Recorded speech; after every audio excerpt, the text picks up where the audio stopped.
Isabelle, je la voyais avec le cause de la NES, mais c'est vrai que ça fait un moment, j'ai des causes que j'ai séchées ces derniers temps. Et c'est vrai qu'Isabelle, ça faisait un moment que je ne l'avais pas vue. Ok. Ouais, c'est fort probable, mais moi je suis pas au courant. Je sais pas, est-ce qu'on démarre à l'heure ou est-ce qu'on démarre pas à l'heure Globalement, sur ce village, il y a personne. Ah bon? Donc nous, on est positionnés là. Ouais. On les voit toutes les conférences. Il y a personne. Vous faites souvent ce salon là? On y est tous les ans, ouais. Ouais. Et on ne peut C'est pas vrai? ne pas y être, Ouais. du point de vue sanitaire notamment. Ouais. Puis même au niveau Ah bah oui. médical, ça c'est sanitaire, les trois têtes de réseau, c'est la FHP, la FHF et la FEA. De toute façon, il n'y a pas vraiment le choix. Bon, on démarre. Ça Ah va bien les gens. bah, Eh bien, on va démarrer. Bonjour à toutes et à tous. Donc, je suis Adeline Leberche, la directrice du secteur social et médico-social de la FEAP. Et nous avons souhaité organiser cet après-midi cette petite conférence autour du thème des réformes de la tarification. Réforme de la tarification dans deux secteurs. Le secteur des établissements et services qui prennent en charge des personnes en situation de handicap et le secteur des EHPAD. Puisque comme vous le savez certainement, le gouvernement a engagé deux grands chantiers à la fin de l'année 2014 sur ces deux secteurs, avec des groupes de travail qui se réunissent et dont on va parler, avec Jean-Pierre Hardy, qui est directeur des politiques sociales à l'Assemblée des départements de France et qui participe à ce titre-là à l'ensemble des groupes de travail, à la fois sur la partie personnes handicapées, mais également sur la partie personnes âgées. Et Thierry Nouvel, qui est directeur général de l'UNAPI, qui nous parlera un petit peu plus de ce qu'il connaît bien, donc la réforme de la tarification dans le champ du handicap, qui est, on va dire, un petit peu plus décalé dans le temps, mais avec des enjeux qui sont également très importants du point de vue des gestionnaires, mais surtout des usagers. Donc peut-être en introduction, rappeler donc, que c'est un travail engagé par le gouvernement.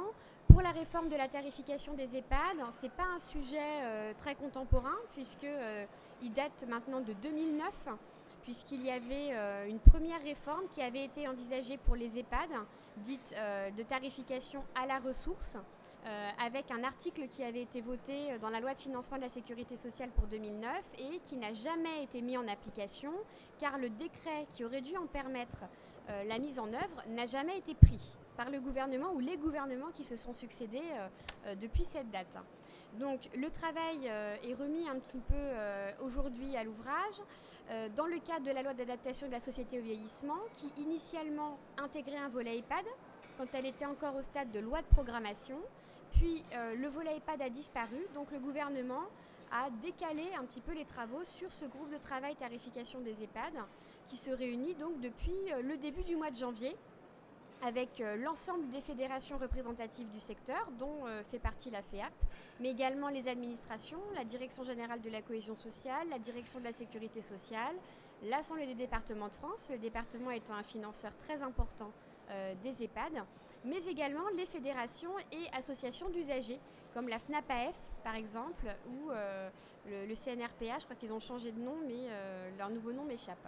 Donc voilà, tout ce petit monde qui essaie de discuter à peu près une journée et demie par mois depuis le mois de janvier pour trouver un terrain d'entente sur ce qui devrait être demain le mode de financement des EHPAD.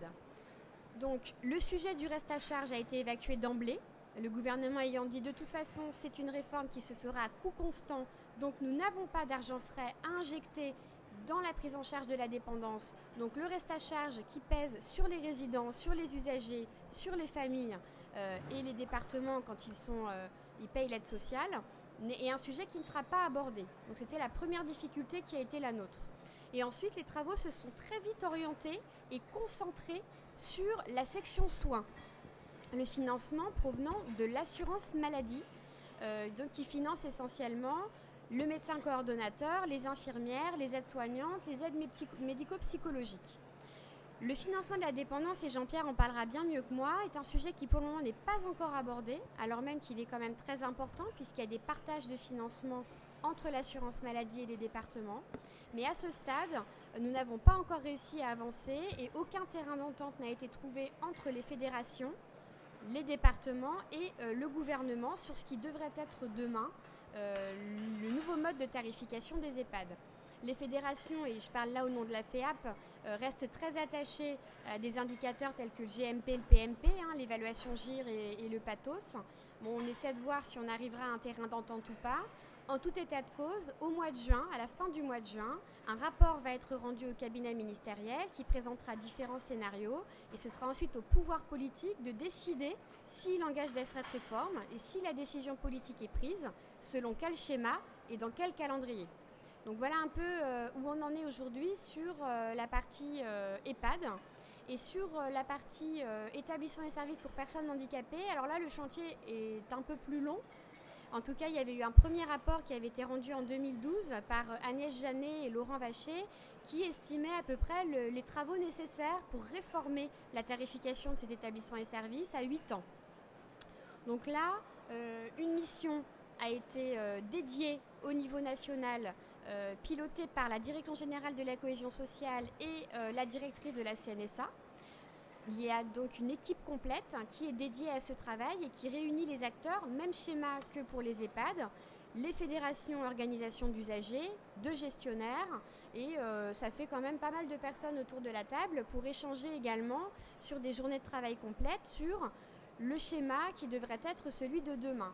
Sachant qu'on n'aborde pas encore le sujet de tarification pure, puisqu'on part d'un peu plus loin, puisqu'il n'y a pas d'outil d'évaluation de besoins dans le champ du handicap, et surtout il n'y a pas d'outil d'évaluation des prestations qui sont rendues par les établissements, qui peuvent être aussi différentes, aussi hétérogènes qu'il y a d'établissements aujourd'hui installés en France. Donc l'idée, c'est de commencer à travailler sur le référentiel des prestations, le référentiel des besoins. Et les premiers groupes de travail qui se réunissent depuis le mois de janvier se sont mis d'accord sur la sémantique. Qu'entend-on par besoin? Qu'entend-on par prestation? Et à partir du moment où on s'est collectivement mis d'accord sur la sémantique, sur la méthode et sur le calendrier qui nous est quand même un petit peu imposé, on travaille sur les 3 premières années, sur l'élaboration de ces référentiels prestations et besoins. Et ensuite, sur la base de ces référentiels, devrait être élaborée la méthode d'une étude nationale des coûts qui permettra demain d'essayer quand même de calibrer les financements et surtout de faire des comparaisons entre établissements à public accueilli similaires et prestations servies quasiment identiques. Donc voilà à peu près où on en est sur les deux chantiers. Et puis, je ne sais pas qui veut prendre la parole en premier. Jean-Pierre, allez, honneur au département. Pourvu que ça dure. Les deux.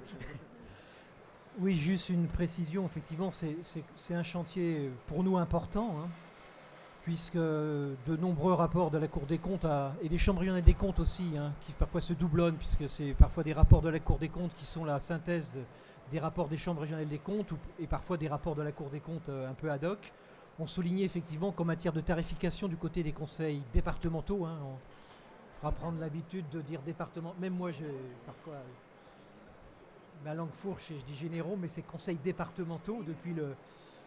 Donc c'est un enjeu important pour les conseils départementaux, puisque sans asséner de chiffres, c'est quand même 11 milliards d'euros que les départements mettent en tarification de leurs compétences. Si on met 3,6 milliards, 3,7 milliards sur la protection d'enfance, puisque nous aussi, nous articulons aussi la réforme sur la protection d'enfance. Je vous dirai sur quel sujet, notamment les fonctions support ou peut-être demain les prestations socles.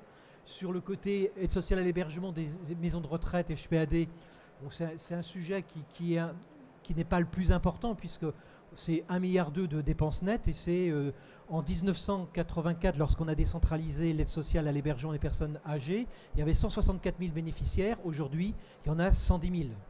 Et c'est stable depuis 5 ans. Donc c'est normal, puisqu'on est passé, en termes d'aide sociale à l'hébergement, de la génération, avant rentrer en maison de retraite à 60, 65 ans quand la retraite est 65 ans, parce qu'on était pauvre et mal logé, alors qu'aujourd'hui on y rentre à 85 ans, parce qu'on ne peut plus rester à domicile, parce qu'on est fortement dépendant. Donc la logique aide sociale dans les EHPAD n'est pas celle qui était prégnante, et qui a été d'ailleurs une explication de la décentralisation, quoi. Donc aujourd'hui, c'est des sommes. Par contre, sur la dépendance, on est passé sur la dépendance à des chiffres relativement importants, puisqu'on arrive à quasiment 2 milliards d'APA en établissement. Et les montants de l'APA en établissement par bénéficiaires qui sont passés de 202 000 à 502 000 à peu près, hein, si on prend les chiffres. Hein, le chiffre a été fortement augmenté puisque l'APA en établissement est passé, je cherche mon chiffre que j'avais souligné sur une autre feuille, donc il doit être là, est passé ce chiffre-là de 3 930 € par bénéficiaire en 2002, parce que l'APA date de 2001-2002, à 4 350. Donc l'APA augmente fortement. Donc pour nous, dans la tarification, il y a bien un enjeu de la dépendance. C'est pourquoi l'APA en établissement augmente par bénéficiaire. Donc l'effet augmentation du GIR et augmentation du nombre de bénéficiaires est pris en compte. Donc on voit bien qu'il y a des effets, notamment la fameuse pathosification. Est-ce que l'APA en établissement a à concourir à la médicalisation via la pathosification et le partage de certaines dépenses. Donc voilà pourquoi on est sur le côté purement aide sociale à l'hébergement des personnes handicapées. Là, on est à 4 milliards 7 € de dépenses nettes d'aide sociale à l'hébergement sur les foyers de vie, les foyers occupationnels, les foyers d'hébergement, la partie hébergement, accompagnement social des femmes. Donc c'est des sommes qui se montent à 11 milliards et les cours des comptes disent dans les débats qui en ce moment avec ce qu'on appelle les accords de Matignon de financement des départements, réfléchissez aussi à mieux dépenser, à mieux tarifer, puisqu'il y a certes l'APA, la PCH et le RSA, mais il y a aussi quand même 11 milliards d'euros de dépenses liées à l'hébergement et à la dépendance dans les établissements. D'où pour nous cette réforme de la tarification qui est relativement importante. On y associe aussi la protection de l'enfance, puisque les remarques sont communes. Alors, dans ce genre, alors c'est vrai qu'il y a deux calendriers très distincts. Hein. Un calendrier HPAD, on est censé aboutir fin juin, et donc fin juin, commencer à avoir des projets de textes de décret censés être soumis aux fourches codites du Conseil d'État et pour être adoptés pour une application au 1er janvier 2006. 16, oui, effectivement, chez mon GIR qui a changé. Donc, avec la question aussi, si on veut que ça soit applicable pour 2016, c'est pas publication au 31 décembre 2015. Ne serait-ce que pour pas effrayer les établissements qui déposent des budgets le 31 octobre. Si c'est publié, j'ai vécu ça par un décret dit du 23 octobre 2003.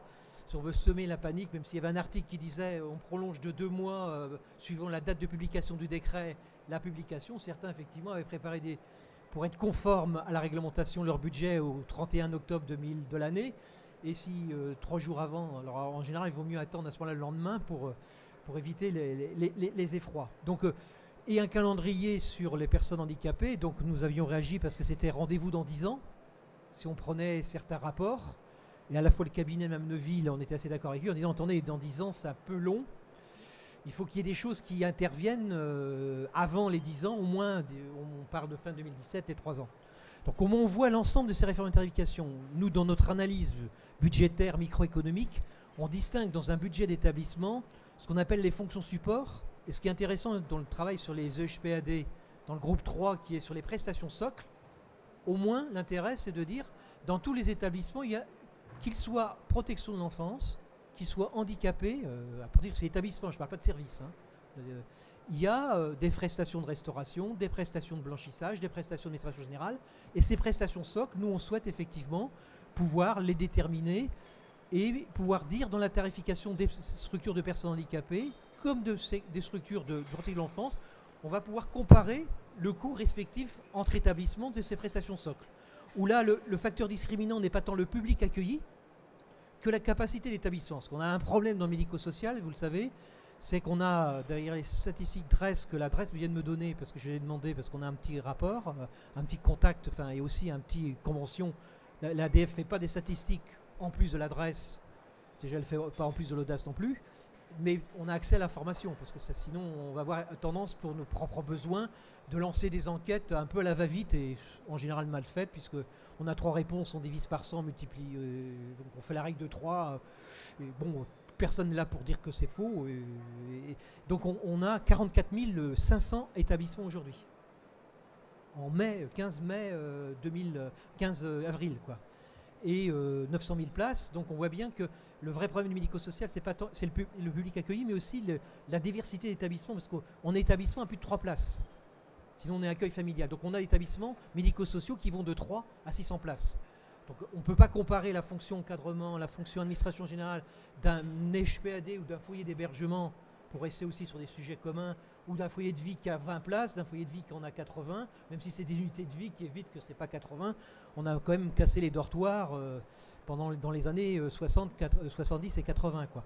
Donc on pense qu'il faut pouvoir avoir des indicateurs qu'on appelle les fameux indicateurs microéconomiques, peut-être plus simples, pour pouvoir comparer les établissements, plutôt en fonction sur des fonctions support. Les prestations socles qui sont déterminées en ce moment peuvent nous y aider pour éviter qu'on n'ait pas qu'on ait des retraitements comptables différents, de façon à pouvoir comparer. On souhaite que ça sorte assez vite, de façon à pouvoir, sur ce qui représente quand même 45-60% des budgets, c'est quand même le principal des budgets, hein, c'est sur ces prestations. Par contre, sur les questions des publics accueillis, on voit bien que la grille Agir et Pathos permet d'avoir une analyse des publics accueillis sur le secteur HPAD.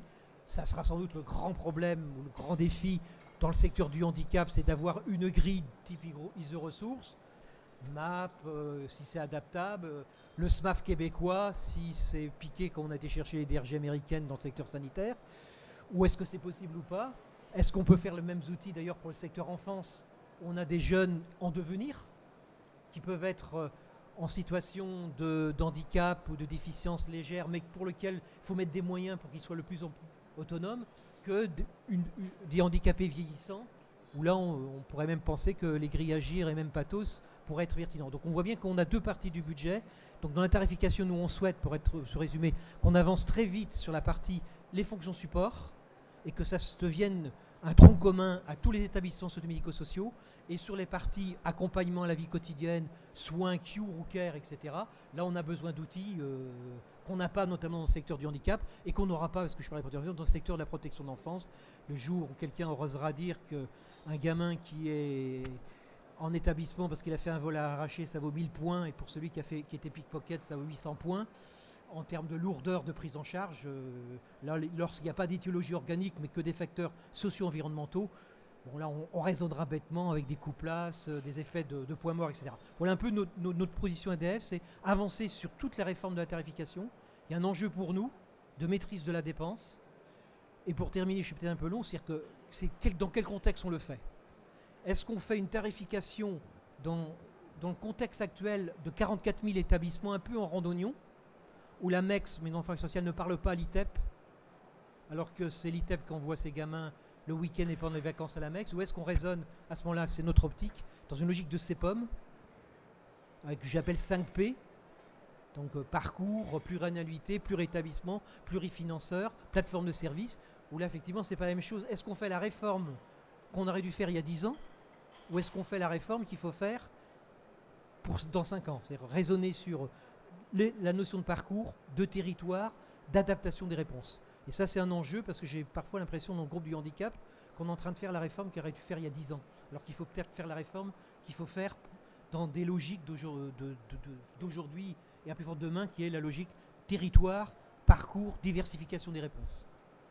Donc oui, comme tu l'as dit Jean-Pierre, on a aussi et avant tout un outil star qui vraiment est sur le devant des travaux, c'est le contrat pluriannuel d'objectifs et de moyens. Donc on l'a vu, il deviendrait obligatoire dans les EHPAD et il remplacerait la convention tripartite pluriannuelle.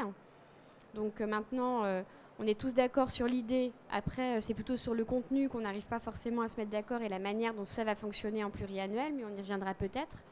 Et puis sur ce CEPOM-là, comme le disait Jean-Pierre, qui permet effectivement de regrouper ou en tout cas d'avoir des marges de gestion. On le connaît bien aussi dans le champ du handicap, puisqu'il y a à peu près 35% des ESAT, établissements et services d'aide par le travail, qui sont sous CEPOM. Et à peu près 32% de l'objectif global de dépenses de la CNSA dédié aux établissements et services pour personnes handicapées qui sont également sous CEPOM. Donc on voit bien que c'est une dynamique qu'on connaît bien du côté des gestionnaires et qui fait son chemin du côté des EHPAD. Sur la réforme de la tarification du handicap, on n'en est peut-être pas encore là, mais du coup, l'idée c'est d'essayer de voir comment on peut avancer et est-ce qu'on peut déjà commencer à en parler et surtout qu'est-ce qu'on a à perdre et à y gagner quand on est côté peut-être plus usager mais gestionnaire aussi à l'UNAPI sur ce projet de réforme et peut-être avoir votre réaction sur ce qu'a dit Jean-Pierre. D'abord merci à la FEAP de nous avoir conviés. Je ne sais pas si ça marche. Vous m'entendez ou pas là? Il faut parler esquimau là. Ouais. Là, c'est mieux. Oui. Il y a un bruit. Donc merci d'abord à la FEAP d'avoir convié l'UNAPI à intervenir sur ce sujet. Donc effectivement, qu'a-t-on à perdre ou à gagner dans les réformes de la tarification des établissements et services médico-sociaux qui accompagnent les personnes handicapées? Et puis je suis très honoré, moi, d'intervenir aux côtés de Jean-Pierre Hardy, qui est quand même le père d'un fameux décret budgétaire de 2003 qu'il a évoqué tout à l'heure. Donc, alors par rapport à le on de cette question, c'est qui? Donc vous avez dit l'UNAP, c'est une fédération d'associations de parents et d'amis de personnes handicapées mentales. Donc, on a vocation à s'exprimer en tant que représentant de ces personnes-là, mais également en tant que gestionnaire d'établissements et de services. Et donc le on est effectivement à cette double signification pour nous. Mais ce qui est important de voir, c'est aujourd'hui on s'attache à la réforme de la tarification dans un contexte budgétaire quand même très compliqué, hein, tant pour les départements que pour l'État et l'assurance maladie. Donc on s'attache là aujourd'hui au tuyau qui va nous alimenter. Et on ne s'attache pas à la question de savoir comment on va alimenter dans le tuyau. Donc ça, c'est une grande réserve qu'il faut avoir par rapport à la question que vous posez, qu'est-ce qu'on va gagner ou on va perdre, parce que ce n'est pas en changeant le tuyau qu'on va régler tous les problèmes. C'était la première chose que je voulais dire. Deuxième chose, mais vous l'avez évoqué l'un et l'autre, c'est le chantier qu'on doit mener, qui est un chantier qu'on aurait dû mener il y a 10 ans.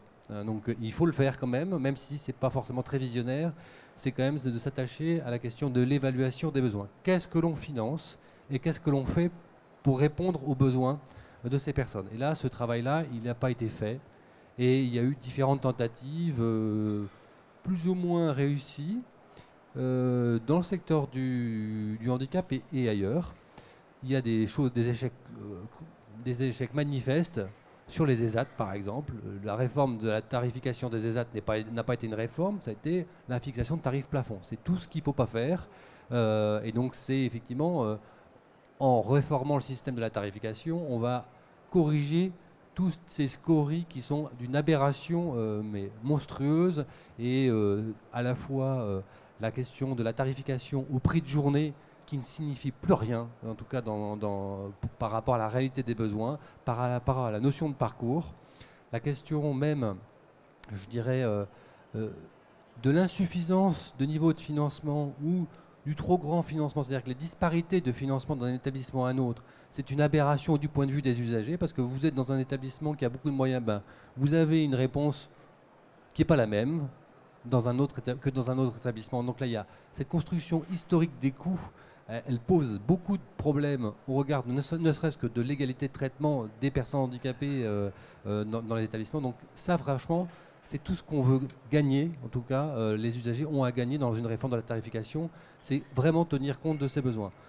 Des besoins des personnes, parce qu'il y a un véritable besoin. Et là, moi, je me situe vraiment dans une prospective, c'est qu'on va, en s'attachant à la notion d'étude des besoins et de voir ce qu'on peut mettre en termes de prestations et de financement, c'est peut-être sortir de cette logique assez institutionnelle qu'on a aujourd'hui et de filière. On passe de l'IME à l'ESAT et on passait du moins de l'IME à l'ESAT pour après progressivement aller dans un foyer de vie, voire un foyer d'accueil médicalisé.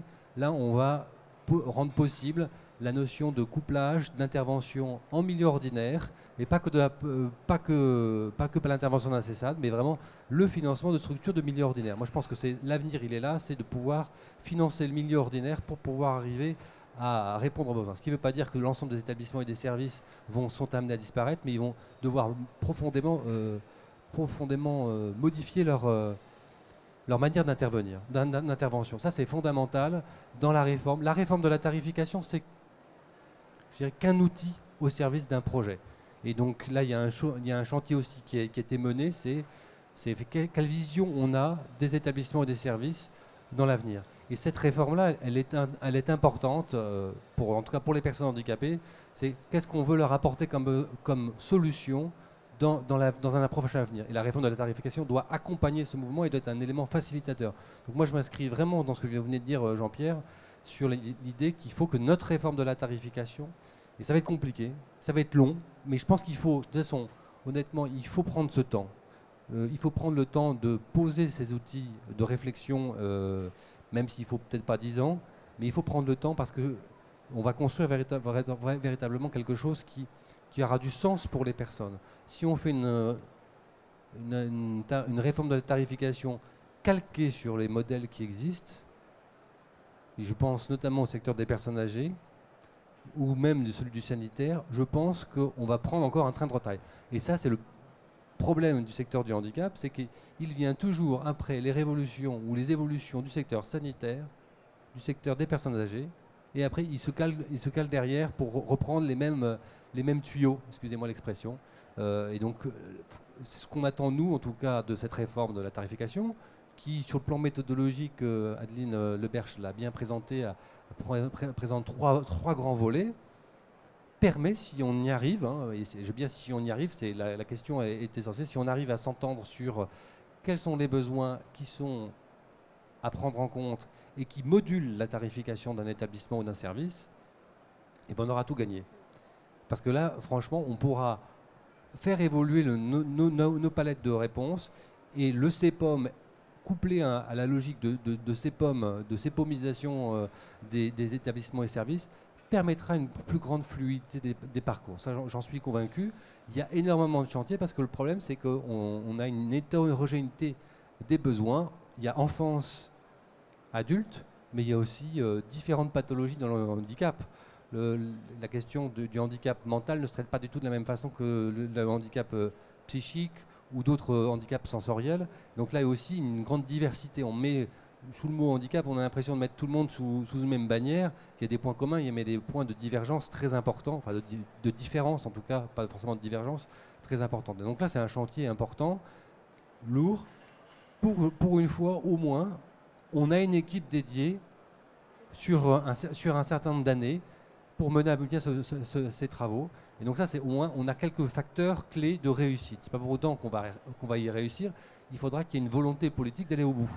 Ça, c'est fondamental, parce que nombre de réformes se sont enlisées, notamment celles dans le secteur des personnes âgées, se sont enlisées et il n'y a pas eu la volonté politique de le déterrer. Le risque, c'est qu'à un moment ou à un autre, et Jean-Pierre Hardy ne me contredira pas, c'est qu'à un moment, il y a un ministre qui dise « mais où on en est, c'est pas possible, ça dure depuis trop longtemps cette réforme, je veux que dans un délai de 3 mois ou 6 mois, vous me preniez les textes nécessaires à la mise en œuvre d'une réforme ».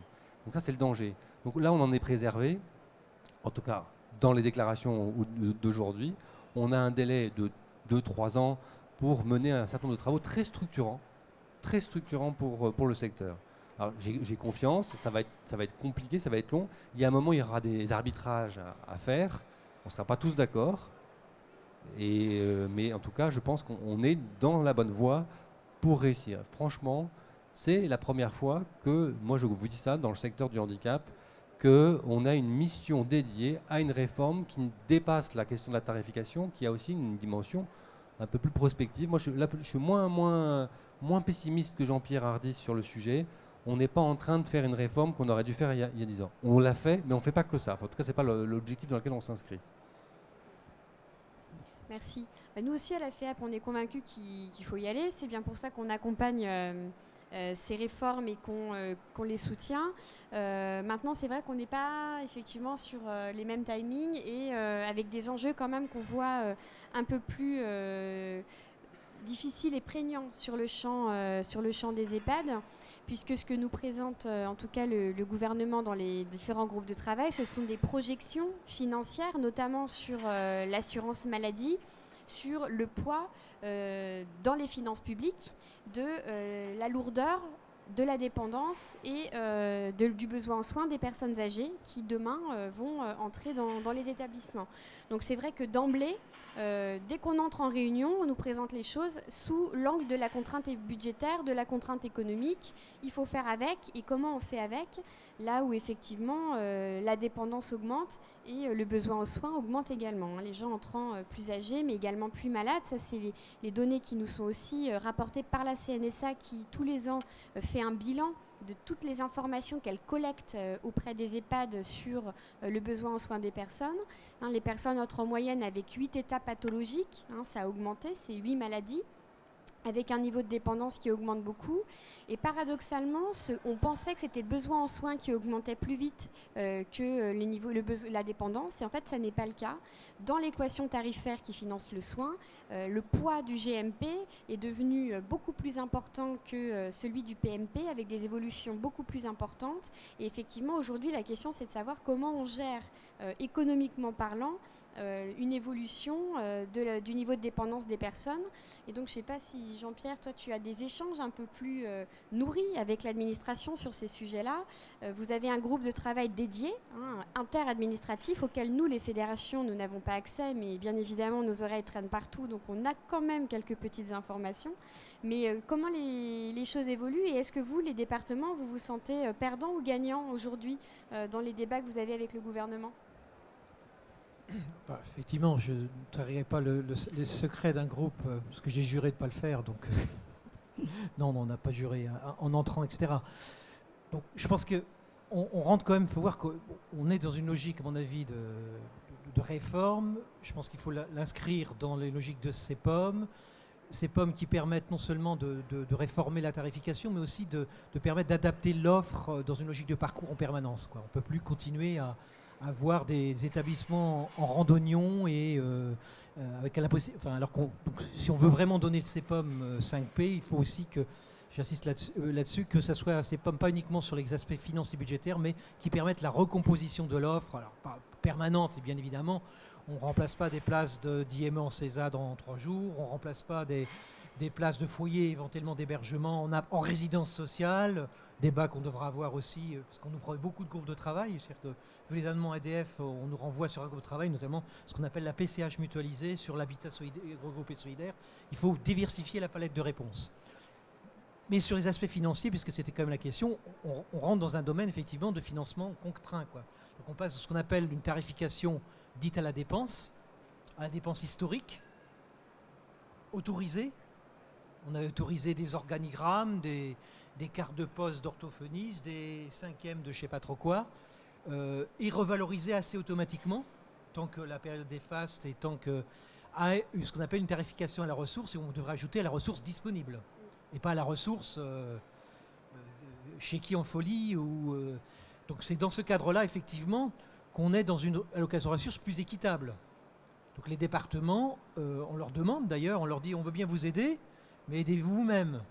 D'où nos inquiétudes sur des sujets, parce qu'il y a des tas de sujets qu'on traite, notamment là, sur le groupe de M. Mandon, là, sur la planification et la réforme de l'État. On nous dit, est-ce que vous ne voulez pas récupérer les auxiliaires de vie scolaire ? On leur dit, vous êtes bien sympathique, mais si on récupère un truc aussi mal financé et aussi peu doté, vous allez nous reprocher quand même des péages de 5 ans après d'avoir recruté. Et donc de dire, votre dépense augmente, donc venez pas pleurer si vous avez des difficultés, puisque on vous a donné le RSA, et on n'en est pas responsable, mais on dit, vous avez recruté du personnel dans la MDPH par rapport au CDS Cotorab, donc vous avez des dépenses qui augmentent. Donc on est dans une ressource limitée dans les départements. Donc nous, on pense effectivement, par rapport à ça, qu'il faut avoir une tarification qui permette de rester dans cette cadre de cette ressource limitée. La ressource limitée, c'est un débat démocratique. C'est-à-dire que nous avons telle ressource, et comment on distribue cette ressource limitée de la façon la plus équitable possible, puisqu'on est sur des écarts que Thierry soulignait énormes, et aussi on ne peut pas dire que celui qui a 5 fois plus de moyens a 5 fois plus de qualité.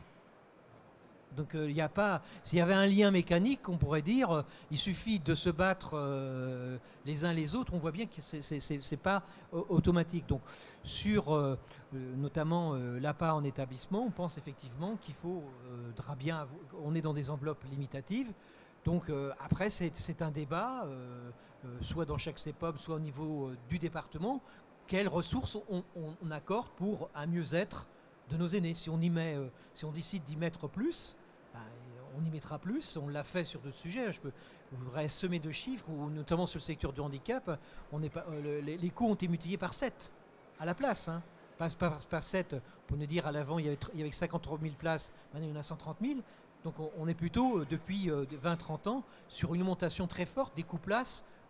Donc est-ce qu'on peut encore accorder plus, ou est-ce qu'il faut effectivement réfléchir à une meilleure utilisation ? D'où l'idée, que j'insiste beaucoup, de distinguer dans la tarification ce qui relève des publics accueillis, où là il faut des outils, si on peut les avoir, sur mesurer le besoin d'accompagnement et quels moyens avec telle ressource ça fait en accompagnement, si on donne telle somme, combien entre guillemets de pouvoir d'achat ça donne à l'établissement ou au CEPOM en matière d'infirmières, d'éducateurs, disons d'aides-soignantes, et les fonctions support, où là effectivement on peut réfléchir sur des aspects mutualisation, sur des aspects économie d'échelle, meilleure organisation. Bon, je pourrais je suis très CEPOMophile, je pense que ce qui n'a pas été mesuré dans le CEPOM, par exemple, qu'on dit mutualisons, c'est si on crée par exemple un service médico-technique, où on met tous les personnels, orthophonistes, kinés, etc., d'un établissement pour handicapés, pour essayer dans le champ du handicap avec Thierry, ça veut dire que les gens ils ne travaillent pas uniquement à 0,20% sur une masse, à 0,10 sur un CESAD ou à 0,12 sur un autre endroit. Ils travaillent, et là où il y a un problème plus particulier, une patate chaude qui arrive ou un cas complexe à la Denis Pifto qui arrive, à ce moment-là on va soit recruter en plus, ou soit avec des crédits plus ou moins reconductibles, etc., ou soit effectivement dire on va mettre l'effort sur telle personne, sur tel établissement. Donc on est, et aussi, si on est dans la mutualisation des fonctions de type restauration, blanchissage, la vraie mutualisation à certains moments, c'est un service qui va travailler aussi pour d'autres établissements, pas membres du CEPOM. Ça, je vous demande de réfléchir au régime fiscal adaptable. On a des pourcentages de TVA de 20 à 5% qui peuvent... Et aussi, la logique du CEPOM, c'est la responsabilité de la gestion. Aujourd'hui, on a des cas d'exemple les uns les autres, des établissements qui disent, si je fais de l'éolien ou de l'économie d'énergie, aujourd'hui, dans la tarification à prix coûtant, on dit c'est très bien, vous avez 1 million de recettes en plus, c'est 1 million de dépenses de tarification en moins. La logique du CEPOM, c'est de dire on vous laisse les 1 million. Mais pour en faire quoi?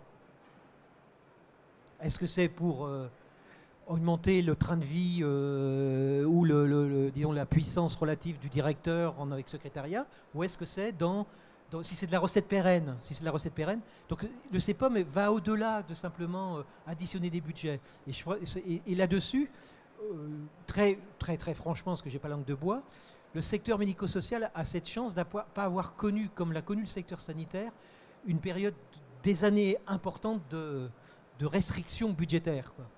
Donc il faut profiter. Je pense que certains pourraient dire que si on sanctuarisait les moyens aujourd'hui dans les établissements avec une liberté plus grande de les redéployer, on s'en sortirait pas si mal que ça. Plutôt que d'avoir 40 000 budgets qui vont passer à la même toise de 1 à 0% dans les années qui viennent, voire même, puisque c'est une tarification à prix coûtant, toute recette complémentaire vient en diminution des tarifs. Je pense que si on pouvait dire, et le CEPOM va dire, voilà ce qu'on va faire de ces économies. Si je mutualise, si je passe à un service qui va être fiscalisé à la TVA, je facture dans mon CEPOM hors TVA, autre à la TVA 5,5, qu'est-ce que je fais de ces sommes-là? C'est ça que je pense qu'on a cette marge de manœuvre-là, mais on l'a que pour 5 ans. Hein. Le premier CEPOM, on fait ça. Le deuxième CEPOM, on fait autre chose. Le premier CEPOM, c'est toujours le CEPOM le plus facile, parce que c'est là qu'on peut effectivement maximiser. Mais une fois qu'on a, disons, redéployé des moyens, étendu des capacités, parce que je pense que le CEPOM doit permettre des extensions de capacités, permettre de créer des résidences-services, permettre d'avoir, en dehors du foyer, sans rentrer dans la stupidité des 15 places ou des 30%, ce qui ne veulent plus rien dire, que ce que ça veut dire des places, alors qu'il va voir qu'on raisonne en parcours et en filière. Et donc la filière, c'est si les personnes sont plus lourdement en difficulté, eh bien effectivement, il faudra peut-être refaire de l'hébergement complet, donc fermer des appartements, et peut-être qu'on fermera 20 appartements pour faire 15 ou 10. Donc c'est cette recomposition-là qu'il faut qu'on puisse faire en laissant effectivement dans la logique CEPOM, dialogue de gestion, qu'est-ce que vous avez fait des ressources qu'on vous a louées, qu'on doit louer plus équitablement, mais on n'est plus dans la logique j'ai droit à. Parce que vous m'avez autorisé il y a 20 ans, et mon terrain est en pente, mon jardin c'est des cèdres et pas des bouleaux. J'ai quand même fait ça pendant des années, quoi. Je discutais pied à pied la tonte des gazons 2 fois, 3 fois, par un ESAT, pas un ESAT. Donc on voit bien qu'au-delà du système de tarification, on interroge aussi les modes d'organisation. Est-ce que vous pensez, en tout cas dans votre réseau, est-ce que les gestionnaires et les usagers aussi, les associations de famille, ils sont prêts à ces grandes évolutions dans les modes d'organisation, les regroupements, les mutualisations de moyens?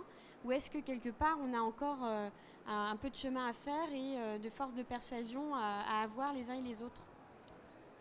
Oh, le mouvement est déjà en marche, hein. Donc clairement, dans nos organisations, les rapprochements, les mutualisations, c'est des choses qui se font. C'est pas généralisé, mais en tout cas, c'est quelque chose qui existe. Là où on est peut-être encore, il y a des marges de progrès, c'est les interventions plus en milieu ordinaire. C'est là où reste dans un périmètre assez, je dirais, historique de l'intervention, où on l'a bien vu, hein, nous, dans le cadre de l'expérimentation qu'il y a eu sur les auxiliaires de vie scolaire, la possibilité pour les associations de reprendre les auxiliaires de vie scolaire, elles n'y sont pas allées véritablement. Donc, alors, pour des tas de raisons à la fois techniques, hein, mais aussi culturelles, je pense qu'on n'a pas encore totalement intégré cette logique de parcours, hein, et d'aller vers davantage le milieu ordinaire. Alors, il commence à y avoir des projets qui sont un peu expérimentaux, de casser carrément la logique de filière et de construire en partenariat avec des bailleurs sociaux. Et ça se fait de plus en plus. Et en partenariat aussi avec les départements. Est-ce que là, les départements y ont intérêt, hein, et qu'on ait des plateaux techniques qui viennent en intervention de milieux ordinaires. Alors, pas tout à fait ordinaire parce qu'il est quand même assez bordé, ce milieu ordinaire, mais on sent poindre en tout cas des expériences, des expérimentations qui dépassent le cadre un peu historique de nos organisations. C'est là que c'est le plus long. Mais par contre, la question des regroupements, des mutualisations, c'est quelque chose qui se fait, des coopérations avec notamment le secteur sanitaire. Ça fait déjà quelques années que c'est bien en place. Alors c'est pas généralisé, mais en tout cas une grande partie des troupes ils sont en ordre de bataille pour y arriver. La grosse difficulté qu'on a, c'est même dans le cadre des CEPOM, le fameux million que vous avez peut-être économisé, on a tendance maintenant à vous le reprendre. Donc c'est pas la prime au bon gestionnaire. Et ça, c'est quand même la limite de l'exercice, non pas du CEPOM, mais du contexte budgétaire dans lequel on est, ou que toute possibilité de récupérer un peu d'argent, eh ben, l'ARS, le département ont tendance à le reprendre. Donc finalement, on pourrait dire que la volonté de réformer, elle est quand même du côté des acteurs, du côté du secteur, du côté des départements portés par la voix de Jean-Pierre, et que maintenant on attend aussi que cette volonté de réformer, on la trouve aussi du côté du gouvernement. On avance, mais effectivement, on est toujours un petit peu tenu par les échéances politiques, les changements, y compris au cours d'un même quinquennat. Donc la personne d'après, est-ce qu'elle reprendra les mêmes idées? Donc voilà, on en est un peu là. Donc j'espère qu'on a répondu à vos questions, vos interrogations. Si ce n'est pas le cas, eh bien, je vous invite à lever le bras et on va tenter d'y répondre dans les 10 minutes qui nous restent. Vous disiez que le deuxième CEPOM avait une autre logique. Quelle est-elle, s'il vous plaît? Pour avoir bien connu les CEPOM dans d'autres vies administratives aussi, c'est-à-dire que le premier CEPOM, je dirais, ça permet de mettre des tas de choses qu'on sait qu'il faut faire, de mutualisation, de recomposition de l'offre, etc., quitte à être financé par des économies. Bon, c'est assez facile à faire parce que de fait, je dirais, vaut mieux signer un CEPOM quand la situation de chaque établissement était plutôt un peu anarchique. Je dirais, la logique, la dynamique du CEPOM permet de le faire, quoi. Éventuellement, le deuxième CEPOM parfois prolonge les délais sur des choses qu'on pensait mutualiser, la restauration, mais on a quelques départs à la retraite qui n'ont pas eu lieu. On pensait mutualiser le médico-technique de 3 ESAT, mais il y a un directeur des ESAT historique qui tient son ESAT tout seul. Moi, ma vie, mon œuvre, mon ESAT et mon inspecteur DAS, comme ça existe souvent, et qui, bon, on va retarder puisqu'on n'est pas encore dans des restructurations très brutales. Donc ça, c'est... Mais après, le deuxième, c'est que d'une part, on a beaucoup plus de CEPOM. Donc ceux qui font des CEPOM vont faire un peu de logique de paragonnage et de benchmarking. Ils vont dire, sur une autre association qui a pas forcément la même configuration, mais qui a 5 masses, des IME, ben ils ont fait ça sur les transports. Donc là, ce qui était plutôt à la plume de responsable établissement, puisque de fait, tout le monde y gagnait. Parce que de fait, le directeur général, souvent à la tête du CEPOM, même s'il peut y avoir une gouvernance matricielle plus démocratique que le directeur général tout seul, eh bien effectivement, il faisait ce que l'autorité d'évaluation n'arrivait pas à faire. Parce qu'il y a moins d'asymétrie d'information. Quand qu'on passe un directeur de pôle ESAT, l'ancien directeur d'un ESAT qui vient directeur de pôle ESAT, il connaît. Donc il sait très bien. Une fois que tout ça a été épuisé, effectivement, il faut le sanctuariser. Je ne dis pas ça par démagogie. Je disais, comme si on le faisait, on ne l'a pas fait pendant 30 ans, et on ne l'aurait pas fait si on n'avait pas signé de CEPOM. Donc s'ils ont mutualisé des moyens, etc., on peut discuter de ce qu'on fait des 1 million d'euros d'économie. Est-ce que c'est sur... en général, moi ce que j'avais vu, c'est un amendement, ça allait renforcer des fonctions un peu support au siège, juste contrôleur de gestion qui lui-même générait des économies par rapport à une culture de contrôle de gestion qu'on n'a pas forcément dans le secteur, hein, où chaque fois 30 établissements ou 20 établissements, 20 contrats téléphoniques différents, avec pas les mêmes... Donc, et après, à un moment donné, il faut bien que ça aille, je dirais, au pied de l'usager, les yeux dans les yeux pour prendre les termes à tarte à la crème. Qu'est-ce qu'on fait ou même des extensions. On va dire là, on va pouvoir financer gratuitement, entre guillemets, quelques extensions où le conseil d'administration peut être intéressé en disant on accroît l'offre, on va créer une résidence sociale, on va créer des appartements qui sont de statut HLM, qu'il ne faut surtout pas qu'on requalifie en ESMS. On va exiger la permanence de... Enfin, tout ce qu'il y a. Donc, je dirais, les premiers CEPOM, je dirais, il y a tellement de choses à faire, je voudrais être très franc, que c'est facile de le faire et d'avoir des objectifs. Mais le deuxième CEPOM, on a la contrainte financière plus importante et surtout la comparaison.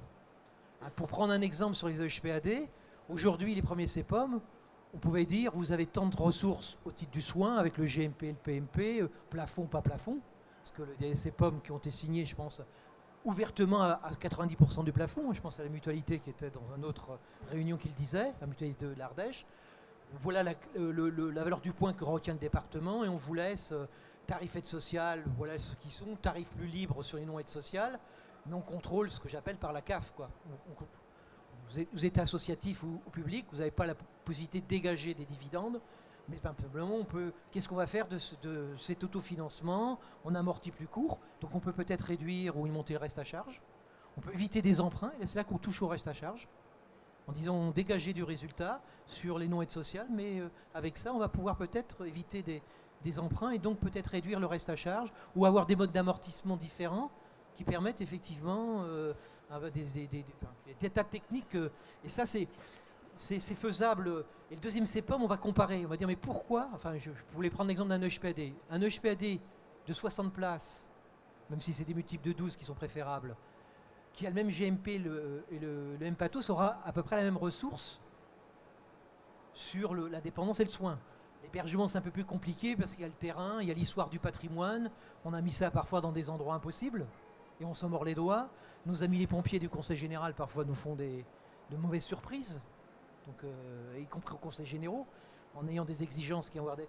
Donc, donc les deux vont à peu près avoir la même ressource, mais ils ne feront pas la même chose.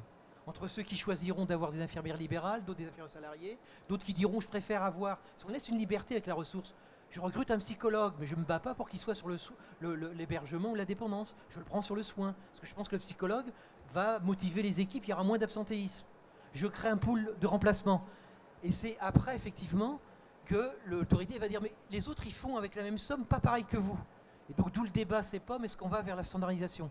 Certains vont dire quand même, avec les mêmes moyens, ou avec des établissements similaires, les objectifs atteints par les uns et par les autres. Donc on va avoir peut-être une tendance à aligner, on ne sait pas 2 ou 3, sur...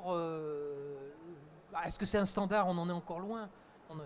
Mais on pourrait craindre effectivement, sur le médicament, qu'on dit voilà, il faut faire comme le bon élève, quoi. On va prendre une dernière question. Je crois qu'il y avait une main qui s'est levée là-bas. Bonjour, je vais essayer d'être rapide. Je voulais savoir si tous les groupes de travail que vous avez évoqués vont aborder la question des établissements médico-sociaux qui sont budget annexe d'établissements hospitaliers et aux difficultés que ça pose aujourd'hui de ne pas être sur la même nomenclature comptable, de ne pas être sur les mêmes délais budgétaires. Pour exemple, je suis sur un établissement hospitalier sous CEPOM avec 2 conventions tripartites pour 2 budgets annexes sur l'USLD et l'EHPAD, ce qui nous pose parfois des retraitements impossibles pour rentrer dans les cadres de tout le monde. Donc voilà, est-ce que ces questions vont être abordées et est-ce que les choses pourraient être simplifiées? Elles le sont. bien évidemment, puisqu'il y a toute la diversité de l'offre. Les USLD sont également abordées, même si elles sont volontairement évacuées par le gouvernement, mais nous on revient à la charge régulièrement. À la FEAP, on a beau être privé non lucratif, il y a des USLD adhérentes. Et comme vous l'avez compris, la réforme de la tarification des EHPAD telle qu'elle est envisagée impactera nécessairement les USLD, et ça, le gouvernement ne l'avait pas vu au départ. Ça a été d'ailleurs notre grande surprise, qu'effectivement tout le monde pensait qu'on s'adressait qu'aux EHPAD, sauf que la manière dont l'article est rédigé impacte les USLD. Donc là, pour le moment, on nous a sur les USLD annoncé un énième rapport de l'IGAS sur l'avenir des USLD, donc qui devrait être rendu. Malheureusement, on ne sait pas trop quel sort va être fait aux USLD. Est-ce qu'elles vont basculer dans les CEPOM médico-sociaux alors qu'elles sont déjà couvertes par un CEPOM sanitaire? Est-ce qu'on va supprimer leur convention tripartite et le mettre dans le CEPOM sanitaire ou pas? Ça, c'est un débat qu'on n'arrive pas à ouvrir. Sur la question des budgets annexes, le débat est également abordé, et je pense qu'il va être un peu plus nourri quand on va se réunir pour parler de l'EPRD, un état provisionnel des recettes et de dépenses qui va accompagner la contractualisation, le CEPOM, et la tarification à la ressource, comme le disait Jean-Pierre. Donc il y a un groupe de travail dédié le 8 juin, où effectivement la Direction générale des finances publiques est partie prenante et a déjà fait part des difficultés qui sont les vôtres. Bien évidemment, ces sujets ont déjà été abordés, donc oui, il devrait y avoir de la cohérence. Je mets au conditionnel tout ça, bien évidemment, mais en tout cas, le sujet est bien présent, et nous, en tout cas, au niveau de la FEAP, on en parle également, puisque certains de nos adhérents ont également des budgets annexes médico-sociaux, ou des médico-sociaux ont eux-mêmes des budgets annexes d'activités médico-sociales. Donc bien évidemment, notre objectif est de simplifier tout ça. Donc affaire à suivre toujours. Juste en précision, nous en tant qu'ADF, on a déjà donné quelques, pas consignes, parce qu'on est une tête de réseau, mais c'est pas comme l'administration centrale qui envoie des circulaires, sur le sujet. C'est-à-dire que, logiquement, vous êtes déjà en tarification à la ressource en tant que budget hospitalier. Vous êtes soumis à l'EPRD, etc. Nous, on ne voit problème de l'ARS, son problème. On ne voit pas pourquoi on mettrait une valeur du point différente GMPS dans la partie EHPA-D et la partie USLD. Un GMP Pathos en valeur du point. Ce n'est pas le GMP Pathos. On pourrait même avoir un GMP, la logique du CEPOM, parce que tel que le texte qui a été voté au Sénat est soutenu par le gouvernement, alors maintenant ils ont peut-être des remords, mais on met bien un du L313-12, donc ça veut dire dedans il y a les EHP et les SLD. On met aussi le 1 bis, ça veut dire les foyers logements sans forfait de soins courants, et le inter, foyer logement avec ses soins courants. Donc ils découvrent en ce moment effectivement que le forfait autonomie qu'il y a dans la loi, il est déjà avalé par le CEPOM, puisqu'on ne va pas s'amuser. Et sur les budgets annexes, je pense qu'effectivement, il y a le PRD qui fonctionne déjà dans le sanitaire, mais nous, on a dit qu'il n'y a aucune raison qu'on ait dans les établissements sanitaires un prix de journée hébergement plus élevé que l'établissement public autonome local du coin. Oui. Selon les répartitions des charges communes entre le but. Comme la sincérité des comptes est impossible, au bout d'un moment, on a dit, nous, vous ne cassez plus la tête à faire la répartition des kilos de linge, de cuisine, des barquettes, etc. Vous prenez le tarif hébergement, aide sociale, de l'établissement similaire public, donc il n'y aura pas de débat sur fonction publique ou convention FEAP par exemple, et vous mettez le même tarif hébergement. Et on l'a fait sur un CHU, 2 millions d'économies, et le PRD transmis 3 mois après, et 2 millions d'économies avaient été trouvées. D'accord, mais est-ce que ça impliquera à terme d'avoir 2 CEPOM sur un même établissement? Il faut faire un seul CEPOM. Non, nous on milite pour un seul CEPOM, et c'est pas gagné. Parce que ça veut dire, vous vous rendez bien compte qu'au national, c'est aussi cloisonné qu'au local. C'est-à-dire que quand vous parlez du SLD, il y a le cabinet des personnes âgées qui vous dit non, c'est pas nous. Bon, voilà, alors que c'est des personnes âgées. Parce que c'est sanitaire et pas médico-social. Donc on essaie de faire le lien, mais c'est pas évident.